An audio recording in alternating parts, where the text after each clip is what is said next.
Zoom and in person. We'll start in person. Questions for Coach? Coach, Isaiah mentioned that he's feeling more comfortable out there on the defensive end. What are you seeing from him out there in these first couple of days on that end of the floor? Well, the first thing that sticks out is, and I'd throw him in the category of Poku Maladon. I just told Sam this. Like, they look a year older, and so he clearly looks more mature out there in terms of calling coverages and being comfortable with everything that's going on. Last year, a lot got thrown at him, which he handled as to be expected. I thought he did a good job with it. But he definitely looks more comfortable out there, and the game slowed down for him on that end. And for fives especially, seeing things develop before they do on the defensive end is a pretty critical skill, and he's definitely up to speed there. Barry said that physically he can feel the differences, just the way he plays with force at the game. What are some of the areas that you're noticing? Well, I mean, when he walks in the gym, he looks different. He's always had a really big, strong base, but his upper body's really filled in, and he's more proportionate. I mean, I thought at the end of last year we started to see some of that from his aggressiveness, and then I think he gained a lot of confidence this summer with his strength program and just putting the work into his body that he did. I think this is just a natural progression for a guy that's like 21 but in his third year and that's had now 2 off seasons and has put the work in. When you work, you gain confidence, and I think he's gained some confidence. Mark, if you guys have, I think you mentioned it yesterday, but Jeremiah's three-point shooting, it's not something he did a ton of in college, but do you see that being a pretty big part of his game? Yeah, I mean, I would say under the umbrella of perimeter orientation as a five. And, the five position in the NBA is so diverse now that I think it's important to have diverse representation on the roster, and we've done a good job of that, obviously.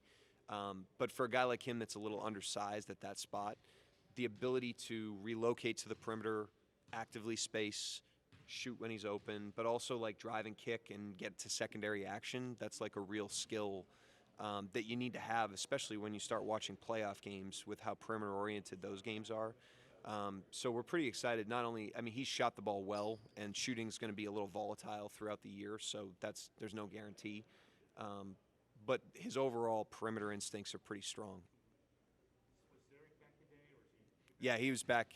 He got back yesterday afternoon. He was with us last night. He was with us today, so he's in. Were Trey and Veet able to go?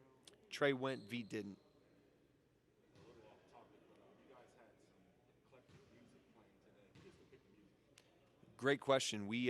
So for training camp, it's the first time we've done this. For training camp this year, we did a training camp playlist, and every staff member got to pick 2 songs, and every player got to pick 3. And the theme was same theme as the week, foundational. So they had to be foundational songs in your life.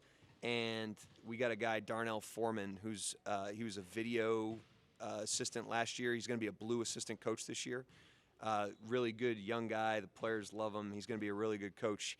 He's really, really good musically. He understands music. He really knows hip-hop and rap. And so he was in charge of sequencing. So he's done no basketball the last week, but he's been sequencing. He's been sequencing the playlist. And tomorrow after practice, don't tell the players, but tomorrow after practice, we're going to report the top 5 songs of the week, which will be solely his decision. So big week for Darnell. What were your choices for the players? I went Smokey Robinson, Tracks of My Tears, which is a great oldie, reminds me of my childhood. And then I went with Born to Run by a guy named Bruce Springsteen. Is there a song that you didn't get that's your favorite? I mean, just really any Springsteen, Thunder Road, Land of Hope and Dreams. I have about 100 of those. I love music. I'm a music guy. My favorite hip-hop song is Right Above It by Lil Wayne. I love that song. Mark, totally different topic, but the NBA this year. Why are we changing? Let's talk about music all day, Joe. Do you have any? No, you can go. NBA is trying to take out non-basketball moves from offensive players, throwing foul, stuff like that. Do you see that as generally a good thing? Yeah, I think the competition committee came up with that, and I think the spirit of that was the pendulum swung too far. The players, really what ends up happening is they make rules, and then the best players exploit the rules.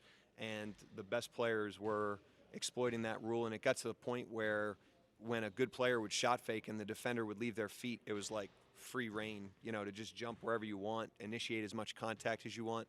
I think it's going to really clean up, if they enforce it as well as they can, to the spirit of the rule. It's going to clean up a lot of the ugly plays that just really aren't basketball plays. And I think a lot of the rules, obviously, in the 90s and when the Jordan rules came in, were advantageous to the offense. And I think this is one that swings it back a little bit. Like the defender, this protects defenders.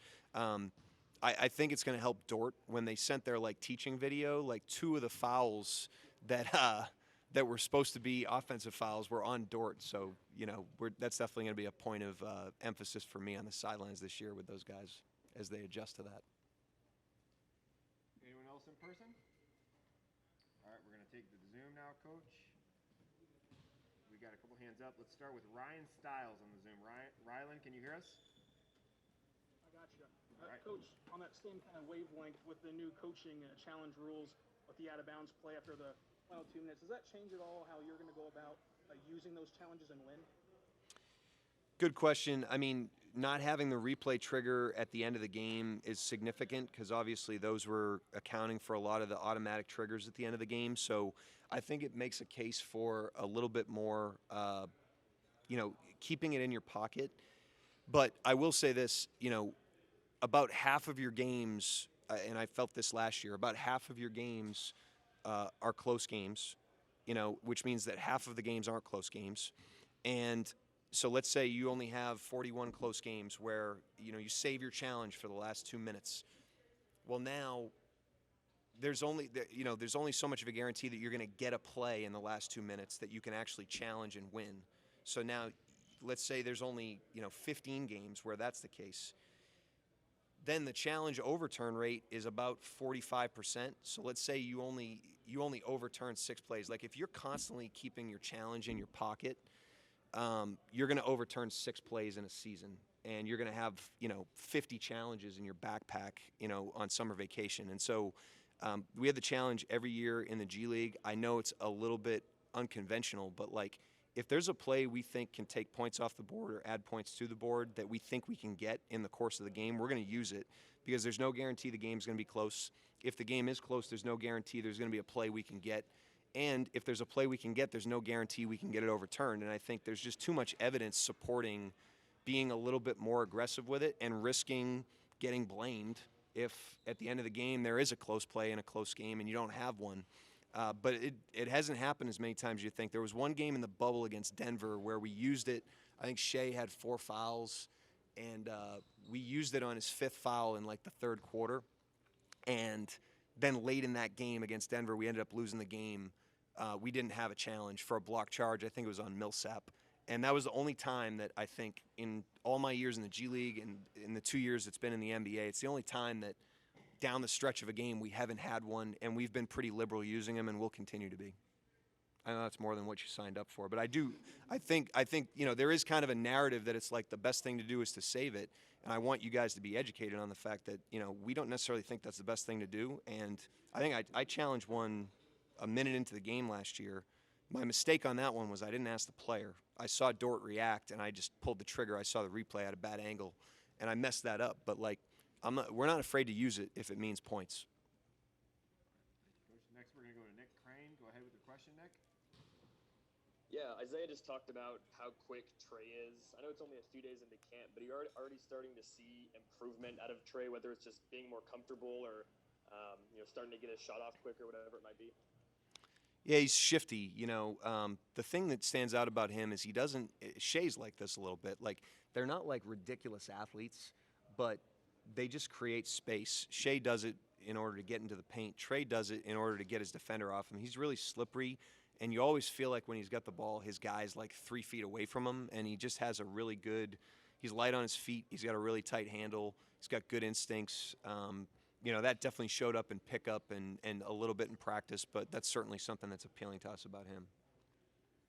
Anyone else on the Zoom? No more challenge questions? You want any more history on? That's a wrap for today. Thanks to everybody on the Zoom. We will see you tomorrow. Thanks, Mark.